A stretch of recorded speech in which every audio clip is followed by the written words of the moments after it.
जबरन धर्म परिवर्तन के खिलाफ गुजरात के बनासकांठा में लोगों ने विरोध प्रदर्शन किया। इस प्रदर्शन में बड़ी संख्या में हिंदू समाज के लोग शामिल हुए। डीसा इलाके में हो रही इस रैली में पुलिस ने प्रदर्शनकारियों पर लाठीचार्ज किया। पूरा मामला बनासकांठा में एक परिवार के जबरन धर्म परिवर्तन की कोशिश से जुड़ा है। परिवार के एक सदस्य ने इससे दुखी होकर खुदकुशी की कोशिश भी की। पुलिस मामले में 2 आरोपियों को गिरफ्तार कर चुकी है। पीड़ित परिवार का आरोप है कि उनके परिवार की लड़की को दूसरे धर्म के एक लड़के ने पहले ब्रेन वॉश किया, फिर पूरे परिवार का धर्म परिवर्तन करने की कोशिश की गई।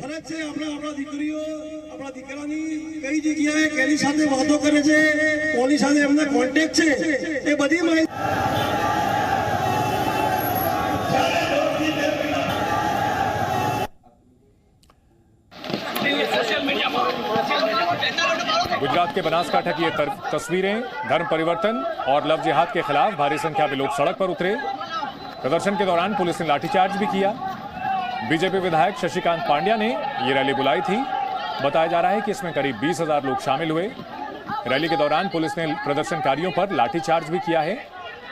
लाठीचार्ज के बाद की तस्वीरें हम आपको दिखा रहे हैं। 5 अलग-अलग तस्वीरों से बनासकांठा में आज किस तरह हंगामा बरपा है वो तस्वीरें आप देख सकते हैं।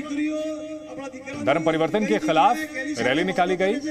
हिंदू संगठनों ने ये रैली निकाली। करीब 20,000 लोग रैली में शामिल हुए। पुलिस ने प्रदर्शनकारियों पर लाठीचार्ज किया। बीजेपी विधायक ने इस रैली का आयोजन किया था।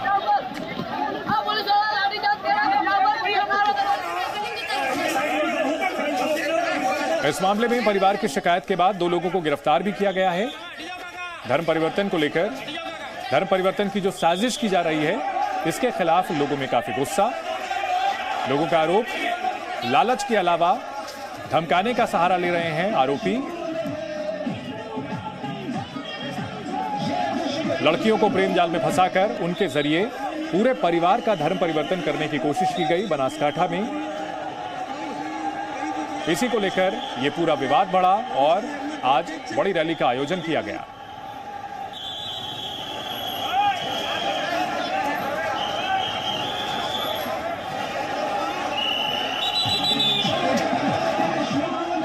बनासकांठा में सड़क पर संग्राम की ये तस्वीरें। गुजरात में जिन लोगों ने धर्म परिवर्तन को लेकर 2015 से 2020 तक अर्जी दी थी प्रशासन के पास, उसमें सबसे बड़ी संख्या बनासकांठा के इलाके से ही सामने आई थी। हिंदू संगठनों का आरोप है कि यहां धर्म परिवर्तन के लिए रैकेट चलाया जा रहा है। लालच देकर, बहला फुसलाकर और धमका करके धर्म परिवर्तन कराने की कोशिश की जा रही है। लिहाजा लोग इसके खिलाफ सड़कों पर उतरे। इस दौरान प्रशासन के खिलाफ नारेबाजी भी की गई।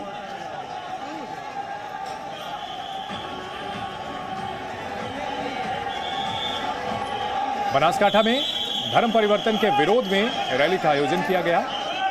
बीजेपी विधायक शशिकांत पांड्या ने यह रैली बुलाई। इसमें करीब 20,000 लोग शामिल हुए। रैली के दौरान हंगामा हुआ। पुलिस ने लाठीचार्ज किया। पूरा मामला एक परिवार के जबरन धर्म परिवर्तन से जुड़ा हुआ है। करीब 6 महीने पहले का ये मामला है। परिवार के सदस्य ने खुदकुशी की कोशिश की। इस मामले में 2 आरोपियों को गिरफ्तार किया जा चुका है।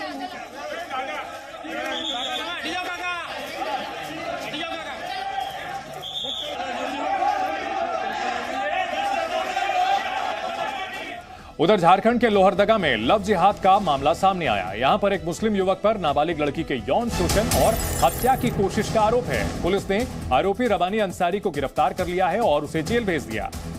आरोपी के खिलाफ पॉक्सो एक्ट की धारा भी लगाई गई है। बताया जा रहा है कि आरोपी ने पहले अपना नाम गलत बताया था। नाबालिग लड़की को प्रेम जाल में फंसाया, उसका यौन शोषण किया और उसके बाद कुएं में धकेलकर जान से मारने की भी कोशिश की। आरोपी को पुलिस ने अरेस्ट कर लिया है। पॉक्सो एक्ट के तहत भी कार्रवाई की जा रही है। पीड़ित नाबालिग हैं, लिहाजा पॉक्सो एक्ट भी लगाया गया है और आरोपी को गिरफ्तार करके जेल भेज दिया गया है। प्राथमिकी दर्ज कर लिया गया है। प्राथमिकी दर्ज करने के पश्चात अभियुक्त की गिरफ्तारी हो चुकी है। आगे का अनुसंधान जारी है। धारा चूंकि पीड़िता नाबालिग है इसलिए धारा 376 है, पोक्सो एक्ट है और अन्य धाराएं हैं। प्राथमिकी दर्ज कर लिया गया है।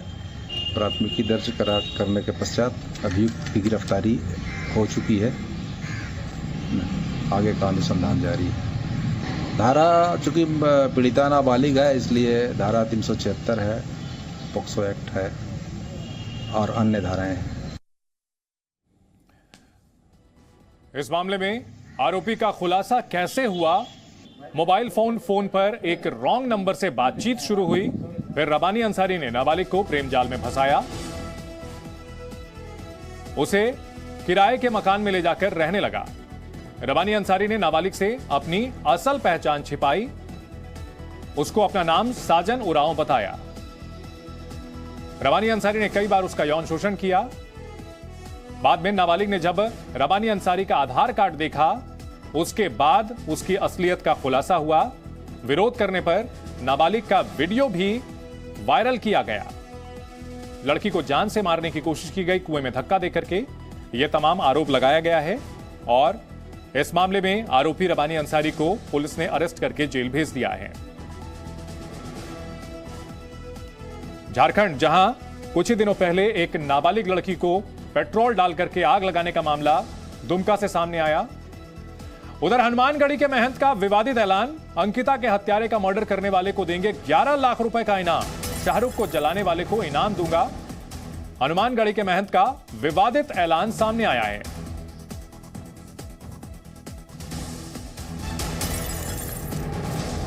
हत्यारे को मारने वाले को 11 लाख रुपए के इनाम का ऐलान हनुमानगढ़ी के महंत ने किया है।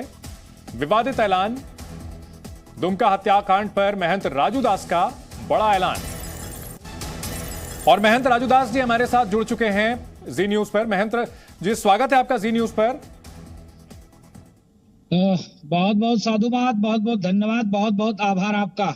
सर, 11 लाख रुपए के इनाम का ऐलान किया है आपने शाहरुख के को जिंदा जलाने वाले पर। ये इस तरह का ऐलान ठीक नहीं, संविधान तो इसकी इजाजत नहीं देता। नहीं, देख, पहले हमारी विषय को, मेरी बात को समझिए जी। देखिए, वो बहन विरोध किया और विरोध किया, यही कहा कि तुम्हारे साथ हम रिलेशन नहीं बना सकते क्योंकि मुझको पढ़ाई में रुचि है, मुझको और आगे कुछ करना है जी।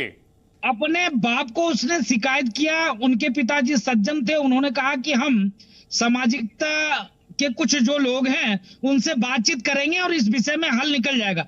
लेकिन रात में ही कौन सी ऐसी नौबत आ गई कि तत्काल में उसके ऊपर पेट्रोल डालकर और घर में ही आग लगा दिया गया और वो बच्ची हॉस्पिटल में तड़प तड़प कर ये कह रही थी कि हमारे साथ जो नाइंसाफी हुई है, मुझको इंसाफ चाहिए। जैसे हम तड़प के मर रही हूं वैसे उसको भी सजा मिलनी चाहिए। इसके नाते बहुत दुखी, पूरे देश में बहुत तेजी से। आप देखिए, एक घटना नहीं, मैं अयोध्या की घटना बता दे रहा हूं तत्काल की। 3 बच्ची को रोजाना 3 लड़के रोज कुछ न कुछ छीटाकसी करते थे, बोलते थे, क्या क्या कहते थे, अभद्र भाषा का प्रयोग करते थे। मैं वो भाषा आपके सामने टीवी चैनल पे नहीं बोल सकता, लेकिन प्रशासन को धन्यवाद है कि तीनों की गिरफ्तारी हुई और तो और हत्या करने तक बात हो गई। इसके नाते हमने पुलिस वाले से निवेदन किया, सामाजिक कार्यकर्ता से निवेदन किया कि ऐसे लोगों के साथ जब तक ऐसी कार्रवाई नहीं होगा तब तक ये ठीक होने वाले नहीं है जी। महंत जी, आपने यूपी पुलिस की अभी तारीफ की। हेमंत सोरेन सरकार ने इस मामले में आरोपियों की गिरफ्तारी करा दी है। फास्ट ट्रैक कोर्ट में इस मुकदमे को चलाने का ऐलान किया गया है। और क्या एक्सपेक्ट करते हैं आप प्रशासन से? कानून पर भरोसा तो रखना होगा ना? नहीं, कानून के ऊपर भरोसा है, लेकिन आपको मैं बताना चाहता हूं जिस प्रकार से हॉस्पिटल में उसकी चिंता नहीं की गई, वो बाइट दे रही थी, सब लोगों से बातचीत कर रही थी, तमाम लोगों से बातचीत किया और इलाज सही तरीके से नहीं हुआ, उसकी मृत्यु हो गई।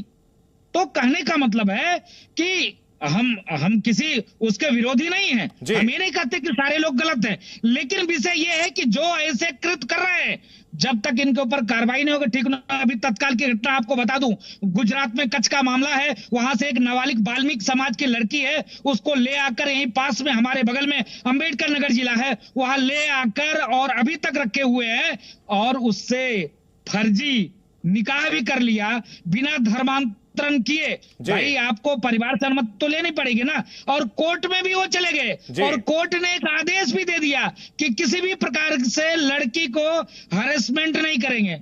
अब नाबालिग भी है, उसके बाद धर्मांतरण के लिए डीएम से परमिशन लेना पड़ता है, माता पिता को भी आगे लाना, लेकिन ऐसा कुछ नहीं हुआ। तो कहीं ना कहीं जब तक प्रशासन के लोग इन्वॉल्व नहीं होते तब तक ऐसी घटना, ऐसी कृत्य नहीं होता। इसके नाते हमारा अपील है, आह्वान है, हम अपने बयान पे कायम रहेंगे, क्योंकि जब तक हमारे बहनों के साथ लव जिहाद का बहुत बड़ा प्रकरण है, एक नहीं अनेक है, एक एक गिनाएंगे तो आपके पास मौका भी नहीं है और आप उतना वक्त भी हमको नहीं दोगे। तो बहुत ढेर सारे प्रकरण, बहुत ढेर सारे केस हैं, इससे आहत होकर हमने इस विषय को उठाया है और जब तक न्याय नहीं मिलेगा झारखंड की हमारी बहन को, तब तक लड़ाई लड़ी जाएगी। जी राजूदास जी, जो भी लड़ाई लड़ी जाए वो संविधान के दायरे में, कानून के दायरे में लड़ी जा सकती है। अगर आप ये कह रहे हैं कि लव जिहाद एक बड़ी समस्या है तो इसको लेकर के तो केंद्र की जो सरकार है उसे कानून लाना चाहिए। नहीं, हम लोगों की मांग है लगातार देश के यशस्वी प्रधानमंत्री जी से और सभी स्टेट के मुख्यमंत्री जी से, भाई किसी की बेटी है, आपकी बेटी है, किसी की बहन है, आपकी बहन है। कहने का मतलब है जब शासन सत्ता में बैठे लोग न्याय नहीं करेंगे तो हम किसके पास जाएंगे। आप देखिए कि एक तो बहुत कष्ट के साथ लोग बच्चियों को पढ़ने के लिए देते हैं, घर से लोग बाहर भेजते हैं, उसके बाद अगर बच्चों के साथ ऐसे जब वो प्रेम जाल में हिंदू बन के फंसा लेना, फंसाने के बाद वीडियो बनाना, वीडियो बनाने के बाद उसकी हत्या कर देना, तो बहुत गंभीर विषय है। इसके नाते जब तक सामाजिक संगठन के लोग, जब तक मानवतावादी आगे नहीं आएंगे, बुद्धिजीवी जब तक आगे नहीं आएगा तब तक इस पर कंट्रोल नहीं हो सकता। चलिए, एक आप जो है अलग अलग पॉइंट से उठा रहे हैं, लेकिन एक चीज साफ है कि जो भी होगा कदम उठाया जाएगा या जो भी सामाजिक संगठन इस समस्या को लेकर के अगर कदम उठाते हैं तो उन सबको समाज के दायरे में, संविधान के दायरे में रहना होगा और ऐसे में इस तरह का बयान इसे कतई एंडोर्स नहीं किया जा सकता। बहरहाल बहुत शुक्रिया आपका जी न्यूज से बातचीत करने के लिए महंत राजूदास जी। बढ़ते हैं अगली खबर की ओर। बड़ी खबर आ रही है बनासकांठा से, जहां एमएलए शशिकांत पांड्या का बयान, लव जिहाद के जरिए भड़काना बंद किया जाए। एमएलए शशिकांत पांड्या जिन्होंने बनासकांठा में आज रैली का आयोजन किया था, उनका बयान सामने आया है कि लव जिहाद के जरिए भड़काना बंद किया जाए। आरोप लगाया गया था कि एक लड़की को लव जिहाद में फंसाया गया और उसके बाद उसके पूरे परिवार को कन्वर्ट करने की कोशिश की गई। मैं तो आपके चैनल के माध्यम से ये भी बोलना चाहता हूँ कि अगर ये बार बार ऐसा करेंगे तो दोस्तों इसका रिजल्ट अच्छा नहीं आएगा, इसका रिएक्शन आएगा। हिंदू समाज सावज की तरह है, शेर की तरह है, कोई नपुंसक नहीं है हिंदू समाज। बार बार ऐसा ये करेंगे कब तक हम ये पीड़ा सहन करेंगे। हमारी भी एक लिमिट रहती है पीड़ा सहन करने की। अगर बार बार ऐसा हुआ तो हिंदू समाज अगर एक्शन में आ गया तो जैसे शेर का एक पंजा पड़ता है तो कितनी नासभास मच जाती है, कितने घायल होते हैं, कितने लोग ऐसे परेशान हो जाते हैं। तो बार बार हिंदू समाज को परेशान न करो। हमारी तो आज यही है, आज एक बात है और बार बार परेशान करने की कोशिश की जा रही है और फिर हिंदू समाज एक्शन में आया, आज जैसे आया है, तो इसका परिणाम बहुत खराब आएगा। ये हिंदू समाज है, आज से 30-32 साल पहले डिशा में ऐसा घटना बार बार हुई थी, फिर वापस होने लगी है।